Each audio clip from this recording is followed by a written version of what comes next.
नमस्कार, बहुत स्वागत है आपका। इंडिया वॉइस देख रहे हैं आप और मैं हूं आपके साथ शिवम सोनी। रिपोर्टर लाइव में आज हम आपको बताएंगे देश दुनिया की तमाम महत्वपूर्ण खबर और हमारे संवाददाता ग्राउंड जीरो से देंगे आपको हर एक महत्वपूर्ण जानकारी। तो चलिए शुरुआत करते हैं रिपोर्टर्स लाइव का सिलसिला और पहली खबर आपको बताएंगे कि दरअसल इलेक्शन कमीशन ने जनता को क्या सौगात दी है जिससे जनता घर बैठे ही वोट डाल पाएगी। बता रही हमारे सहयोगी पूजा झा। दिल्ली के करोड़ों प्रवासी वोटर्स को, जी हां, देश के करोड़ों प्रवासी वोटर्स को चुनाव आयोग जल्द ही एक नई सौगात दे सकता है। ये भविष्य में वोटिंग सिस्टम को और आसान बना देगा। अब प्रवासी वोटर्स को मतदान करने के लिए अपने गृह जनपद जाना जरूरी नहीं होगा, गृह जिले जाना जरूरी नहीं होगा। वो जिस शहर में रह रहे हैं वहां पर ही ईवीएम के जरिए अपना मतदान कर सकते हैं। चुनाव आयोग इसकी व्यवस्था करने जा रहा है। दिल्ली के कॉन्स्टिट्यूशन क्लब में चुनाव आयोग नई वोटिंग मशीन का डेमो दिया है। इसके लिए सभी राजनीतिक पार्टियों को चुनाव आयोग ने बुलाया। नई ईवीएम की सबसे खास बात यह है, ये प्रवासियों को मतदान केंद्र पर पहुंचे बिना वोट डालने में सक्षम बनाएगी। प्रवासी मजदूरों के वोटिंग राइट यूज करें, इसके लिए चुनाव आयोग ने रिमोट इलेक्ट्रॉनिक वोटिंग मशीन का पायलट प्रोजेक्ट तैयार कर लिया है। देश की 16 विपक्षी पार्टियों ने रिमोट वोटिंग मशीन पर चुनाव आयोग के प्रस्ताव का विरोध करने का फैसला लिया। विपक्षी पार्टियों को इसकी परिकल्पना, परिभाषा और संचालन सभी पर संदेह है। कॉन्स्टिट्यूशन क्लब में इन विपक्षी दलों ने सर्वसम्मति से माना कि आरवीएम का प्रस्ताव विसंगतियों से भरा हुआ है। फिलहाल तो चुनाव आयोग ये तय नहीं कर पाया है कि प्रवासी मजदूरों की परिभाषा में किसे शामिल किया जाएगा और किसे नहीं। कांग्रेस ने इस मुद्दे पर आम राय बनाने के लिए दिग्विजय सिंह की अध्यक्षता में सभी विपक्षी दलों के साथ रविवार को ये बैठक की थी। चुनाव आयोग के आरवीएम पर प्रेजेंटेशन से ठीक पहले, एक दिन पहले, ये बैठक काफी अहम मानी जा रही थी। तो अब देखना होगा कि भविष्य में इस आरवीएम सिस्टम को चुनाव आयोग लागू करा पाता है या फिर नहीं।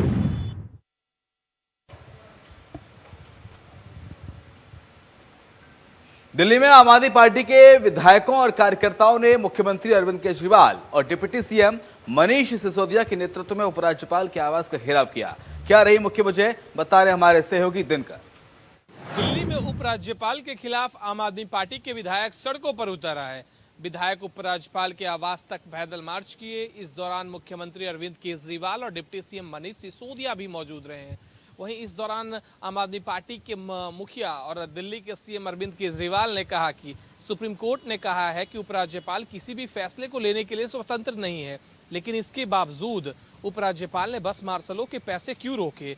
आखिर दिल्ली के टीचरों को फिनलैंड जाने से उपराज्यपाल क्यों रोक रहे हैं? उनको ये जवाब देना चाहिए। इसके साथ ही अरविंद केजरीवाल ने ये भी कहा कि दिल्ली के सारे बच्चों को मैं अपना बच्चा मानता हूँ, इसलिए उनकी शिक्षा की बात करता हूँ। कैमरा पर्सन निकांत के साथ मैं दिनकर आनंद, इंडिया वॉइस।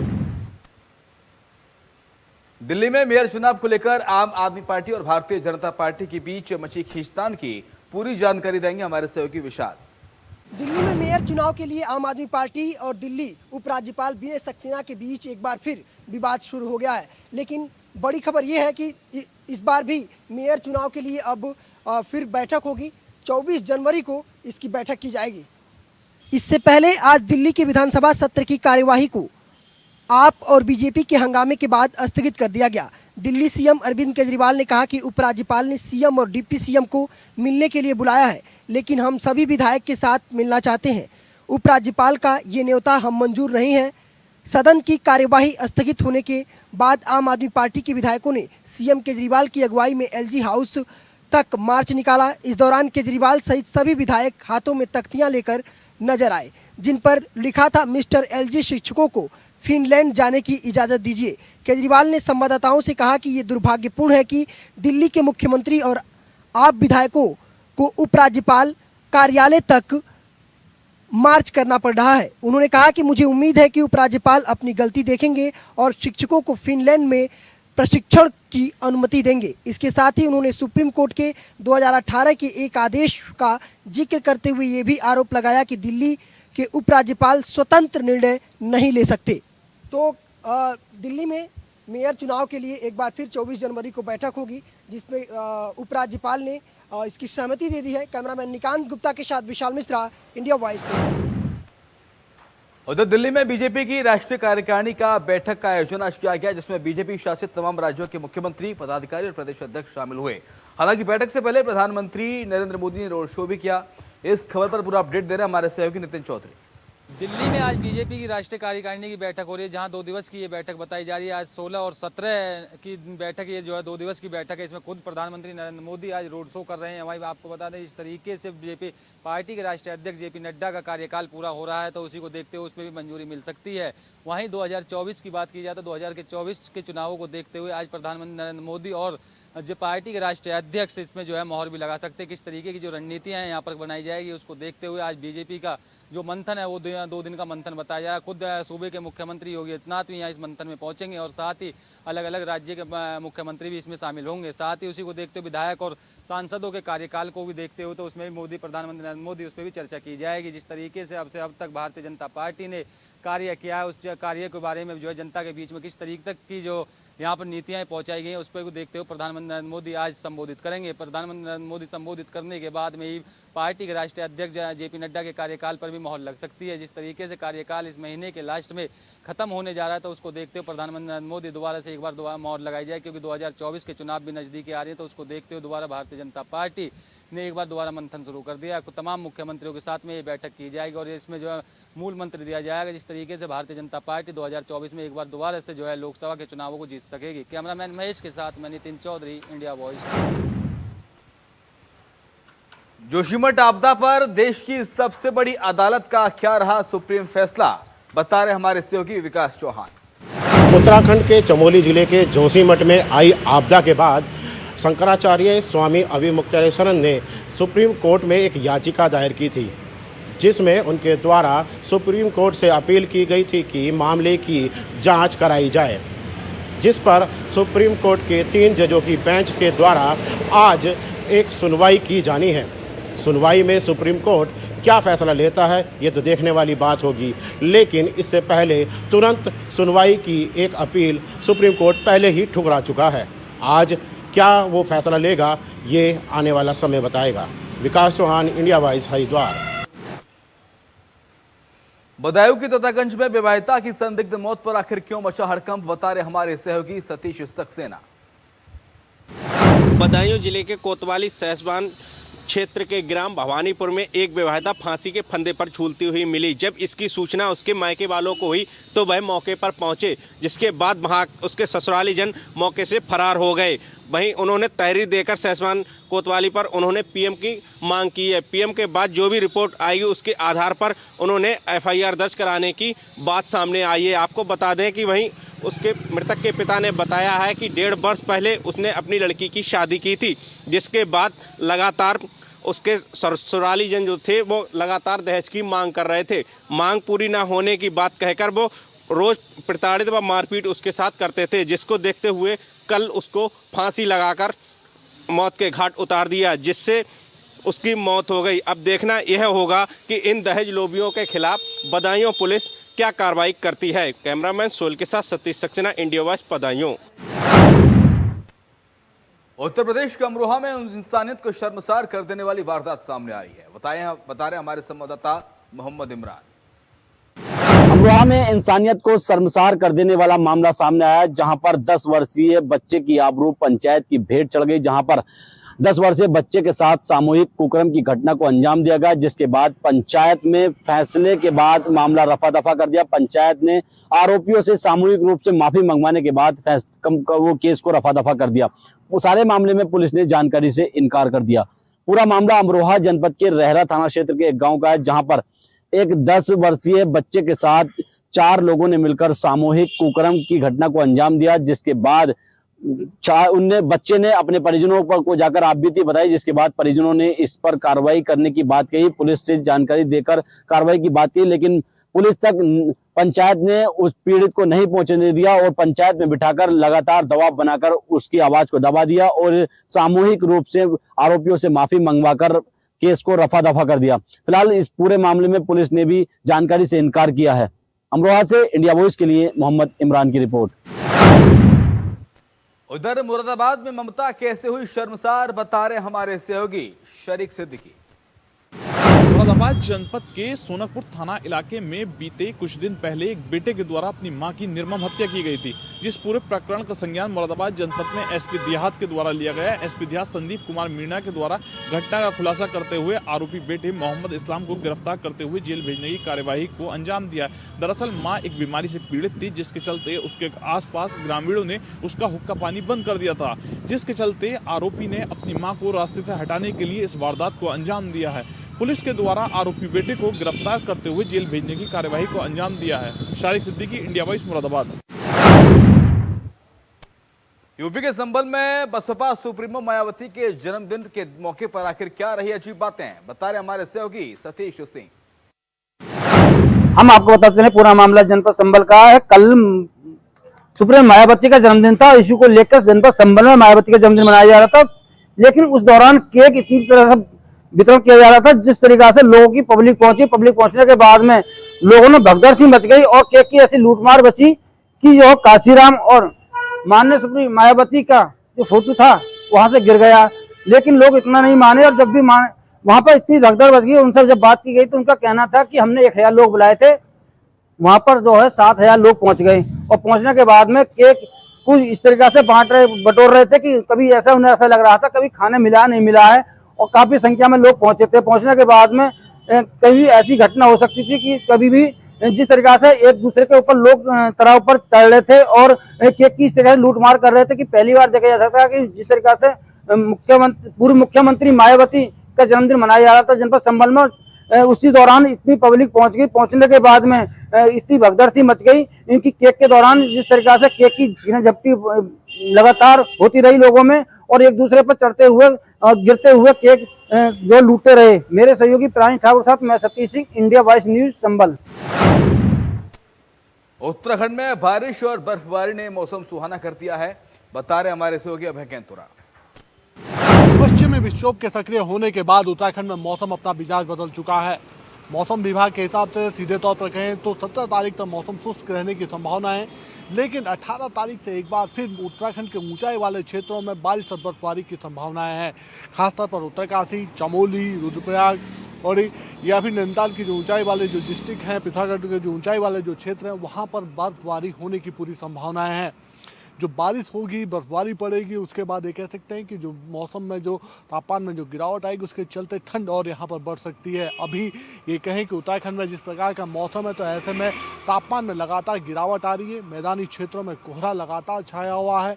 धुंध और कोहरे की वजह से कह सकते हैं कई जो जनजीवन वो प्रभावित भी नजर आ रहा है और जो ठिठुरन है उस ठिठुरन के चलते पहाड़ से लेकर मैदान तक सभी ठंड से ठिठुरते हुए नजर आ रहे हैं। मौसम विभाग ने कहा कि अगले 48 से 72 घंटे उत्तराखंड में जो शीतलहर के चलते या कोहरे के चलते जो मैदानी जो क्षेत्र होंगे उनके लिए येलो अलर्ट भी बाकायदा यहाँ पर जारी किया गया है।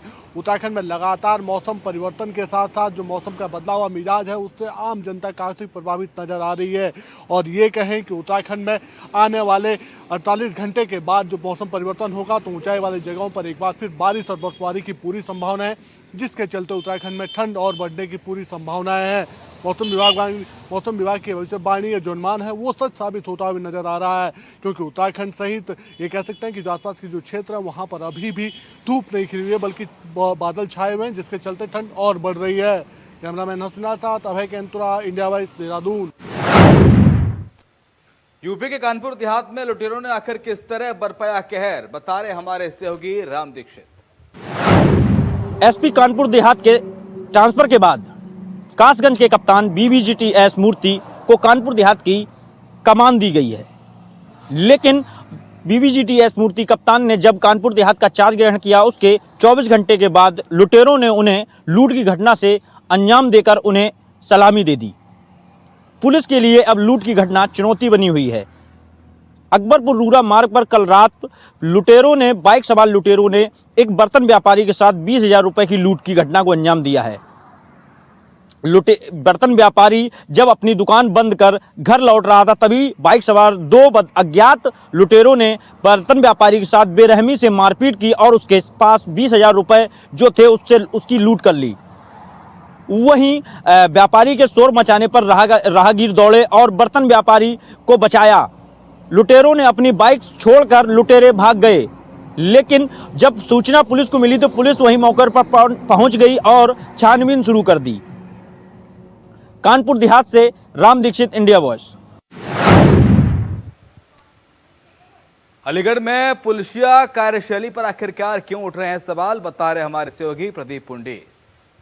अलीगढ़ पुलिस का एक अजब मामला सामने आया है। दरअसल एक अपराधी जो कि जेल के अंदर बंद था, पुलिस ने उसी को लूट व हत्या का आरोपी बनाकर जेल भेज दिया। मामले की खुलासा तब हुआ जब आरोपी युवक की पत्नी ने कोर्ट के अंदर सारी सबूत और सारे तथ्य पेश किए, तब जाकर मामला उजागर हुआ और आरोपी पुलिस वालों के खिलाफ कोर्ट ने सस्पेंड करने के साथ ही मुकदमा भी दर्ज करा है। दरअसल पूरा मामला थाना दादो क्षेत्र के भगवती का है। भगवती पर हत्या व लूट का आरोप जनवरी 2021-24 को एक युवक की हत्या व लूट हुई थी, जिसमें भगवती को आरोपी बनाकर पुलिस ने उसे जेल भेज दिया। पड़ताल करने पर पता चला कि जिस समय ये घटना हुई उस समय अपराधी जेल के अंदर ही बंद था, जिसको पुलिस ने गलत तरीके से, फर्जी तरीके से हत्या व लूट का आरोपी बनाकर दोबारा से उसे जेल में बंद कर दिया। मामले का खुलासा जो है उसकी पत्नी, जो आरोपी की पत्नी मंजू है, उन्होंने जब घटना की पूरी जानकारी कोर्ट में अपने वकील को दी तो वकील ने कोर्ट को सारा मामला सामने रखा। कोर्ट ने उस मामले की सुनवाई करते हुए आरोपी को छोड़ने की हिदायत दी। साथ ही जो पुलिस वाले थे उस समय, जो मौजूदा एसआई थे थाना इंचार्ज थे दादो के अजब सिंह, जो इस समय एटा में पोस्टिंग है, को सस्पेंड करने के साथ ही साथ उनके साथ 10 अन्य पुलिसकर्मी जो उस समय मौजूद थे को आरोपी बनाते हुए उनके खिलाफ मुकदमा दर्ज कराया है। मैं प्रदीप पुंडी, इंडिया वॉइस, अलीगढ़। दिल्ली में बीजेपी की राष्ट्रीय कार्यकारिणी की बैठक में शामिल होने पहुंचे उत्तराखंड के मुख्यमंत्री पुष्कर सिंह धामी, और इस कार्यकारिणी में शामिल होने के बाद क्या कुछ रहा खास, बता रहे हमारे सहयोगी अभय कैंतुरा।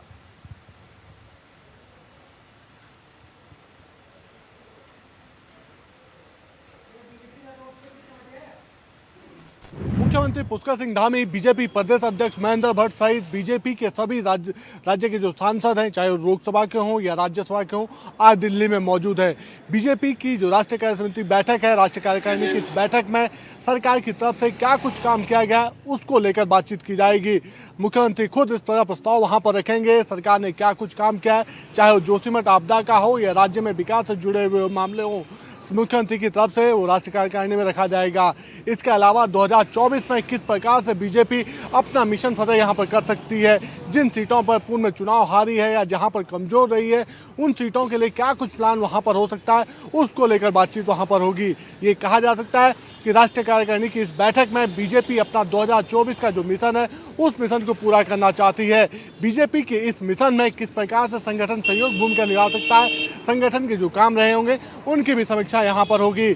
और बीजेपी लगातार अपनी तैयारियों पर अगर आगे बढ़ रही है ताकि 24 का जो इलेक्शन है वो फतह हो सके। मुख्यमंत्री की तरफ से भी उन योजनाओं को संगठन के सामने रखा जाएगा और बातचीत की जाएगी कि उत्तराखंड का समग्र विकास कैसे किया जा सकता है। कैमरामैन हसनलाल साथ अभय कैंतुरा, इंडिया वॉइस, देहरादून। उधर यूपी के लखीमपुर खीरी में सड़क हादसे में हुई महिला की मौत पर पूरी जानकारी दे रहे हमारे सहयोगी राम सिंह। खीरी की पलिया निगासन स्टेट हाईवे पर घने कोहरे के चलते एक मार्ग दुर्घटना हुई है, जिस दुर्घटना में आमने सामने की गाड़ियों की टक्कर में एल्टो सवार महिला की दर्दनाक मौके पर मौत हो गई है। वहीं आपको बता दें, जिस गाड़ी से एक्सीडेंट हुआ था वो थाना अध्यक्ष हनुमंत लाल तिवारी, जो एसएचओ संपूर्ण नगर की बताई जा रही है। इस दुर्घटना में एसओ संपूर्ण नगर भी मामूली रूप से घायल हो गए हैं, जिनका इलाज निगासन सीएचसी में किया जा रहा है। इस घटना को लेकर जो नवागत पुलिस अधीक्षक गणेश प्रसाद साहा ने इस घटना की निंदा की है, जांच के आदेश दिए हैं। वहीं घने कोहरे के चलते जो दुर्घटना हुई है, जो मृतक महिला है उसकी 2 पुत्रियां और उसके जो पति थे गाड़ी को चला रहे थे, पुत्रियां और पति सुकुशल बच गए हैं। वहीं महिला की दर्दनाक मौत हो गई है। मौके पर पहुंच के पुलिस ने महिला का पंचनामा भरकर पोस्टमार्टम के लिए भेजा है। लखीमपुर खीरी से इंडिया वॉइस से रामजी सिंह। उधर यूपी के अमरोहा में इंडिया वॉइस की खबर का बड़ा असर हुआ है। आखिर क्या है असर, बता रहे हमारे सहयोगी मोहम्मद इमरान। अमरोहा में इंडिया वॉइस की खबर का बड़ा असर हुआ है। रेलवे के नियमों को तार तार करके ट्रैक पर वीडियो बनाना यूट्यूबरों को भारी पड़ गया, जिसके बाद जीआरपी पुलिस ने दोनों यूट्यूबरों को गिरफ्तार कर लिया है और उनको जेल भेज दिया। पूरा मामला अमरोहा के रेलवे स्टेशन का है, जहां पर ट्रैक पर फिल्मी गानों पर वीडियो बनाना यूट्यूबरों को इतना भारी पड़ गया कि जीआरपी पुलिस ने उन पर कार्रवाई करके उन्हें मुरादाबाद न्यायालय पेश किया, जिसके बाद उन्हें जेल भेज दिया। पूरा मामला बीते 2 दिन पूर्व का है, जहां पर अमरोहा नगर कोतवाली क्षेत्र के रेलवे ट्रैक पर यूट्यूबरों द्वारा सोशल मीडिया पर एक इंस्टाग्राम की रील बनाकर वायरल की थी, जहां पर रेलवे ट्रैक पर फिल्मी गानों पर वीडियो बनाए गए थे, जिसको इंडिया वॉइस ने प्रमुखता से दिखाया था। जिसके बाद इंडिया वॉइस की खबर का संज्ञान लेते हुए जीआरपी पुलिस ने इसमें कार्रवाई की है। दोनों यूट्यूबरों को गिरफ्तार कर लिया है और उन पर संबंधित धाराओं में कार्रवाई करके मुरादाबाद न्यायालय पेश किया है, जिसके बाद उन्हें जेल भेज दिया, जिसकी पुष्टि जो जीआरपी अधिकारी ने की है। अमरोहा से इंडिया वॉइस के लिए मोहम्मद इमरान की रिपोर्ट। उधर रायबरेली में क्या मिलने जा रही है आखिरकार बड़ी सौगात सरकार की, बता रहे हमारे सहयोगी राजू तिवारी।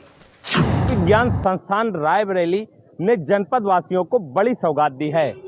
हाल में ही निदेशक अरविंद राजवंशी ने बताया कि यहां पर अत्याधुनिक कैंसर सेंटर बनाए जाने की घोषणा कर दी है और मंत्रालय ने भी इसको हरी झंडी दे दी है। वहीं ये भी बताया गया है कि विशेषज्ञों की टीम गठित कर दी गई है, जिसको लेकर तैयारियां की जा रही है। तो इस तरह से आपको बता दें कि लगातार एम्स रायबरेली जनपद वासियों को बड़ी सौगात दिया है और कोविड काल में भी यहां जनपद वासियों के लिए वरदान साबित हुआ था, क्योंकि कोविड काल में ऑक्सीजन की कमी देखी गई थी और इसको लेकर लोगों में कहीं ना कहीं भय पैदा हो गया था और ऑक्सीजन की किल्लत देखी जा रही थी। लेकिन यहाँ पर ऑक्सीजन प्लांट होने के नाते कोविड पेशेंटों को काफी राहत मिली थी और लोग यहाँ आने के बाद कहीं ना कहीं एहसास करते थे कि हमको राहत है। तो इस तरह से लगातार एम्स रायबरेली के द्वारा जो ये कदम उठाया गया है, ये काफी सराहनीय कदम है और जनपद वासियों में भी इस तरह से खुशी की लहर देखने को मिल रही है। हालांकि आपको ये भी बता दें कि लगातार एम्स के द्वारा इस नए कदम के बाद जनपद वासियों को जो दूर दराज जाना पड़ता था, लखनऊ, प्रयागराज और दिल्ली जाना पड़ता था, अब उनको रायबरेली जिले में भी कैंसर पीड़ितों को उपचार मुहैया मिलेगा। तो इस तरह से बाहर नहीं जाना पड़ेगा। जो पीड़ित थे वो बाहर जाते थे, तो बाहर ना जाकर रायबरेली एम्स में भी लोगों को अब कैंसर की दवा मिलेगी और इलाज किया जाएगा। Raju Tiwari, India voice, Raebareli. उधर अमरोहा के अंदर खनन माफियाओं के हौसले लगातार बुलंद होते नजर आ रहे हैं और खनन माफिया सफेद रेत से काला कारोबार कर रहे हैं, बता रहे हमारे सहयोगी मोहम्मद इमरान। अमरोहा में खनन माफियाओं के हौसले इतने बुलंद हैं कि दिन दहाड़े जमीन का सीना चीरकर खनन करते हुए वीडियो कैमरे में कैद हुआ है, जिसके बाद अधिकारियों ने इस पर संज्ञान लेकर कार्रवाई करने की बात कही है। पूरा मामला अमरोहा जनपद के आदमपुर थाना क्षेत्र के गांव ओगापुर का है, जहां पर दिन दहाड़े खनन माफिया खनन करते हुए नजर आए, जबकि प्रदेश सरकार के सख्त आदेश है कि खनन पर सरकार ने पूरी तरह से रोक लगाई है। अमरोहा की अगर बात की जाए तो अमरोहा में खनन पर पूरी तरह से प्रतिबंध लगा हुआ है। यहाँ कोई पट्टा ना होने के कारण खनन पर प्रतिबंध लगा है, लेकिन ये खनन माफिया बेखौफ होकर जमीन का सीना चीरकर खनन करते हुए नजर आ रहे हैं, जिसका वीडियो कैमरे में कैद हुआ है। वहीं खनन अधिकारी ने इसमें जांच के बाद संज्ञान लेकर सख्त कार्रवाई करने की बात कही है। अमरोहा से इंडिया वॉइस के लिए मोहम्मद इमरान की रिपोर्ट। और इसी के साथ एक्सप्रेस रिपोर्टर में इतना ही। खबरें लगातार जारी हैं, देखते रहिए इंडिया वॉइस।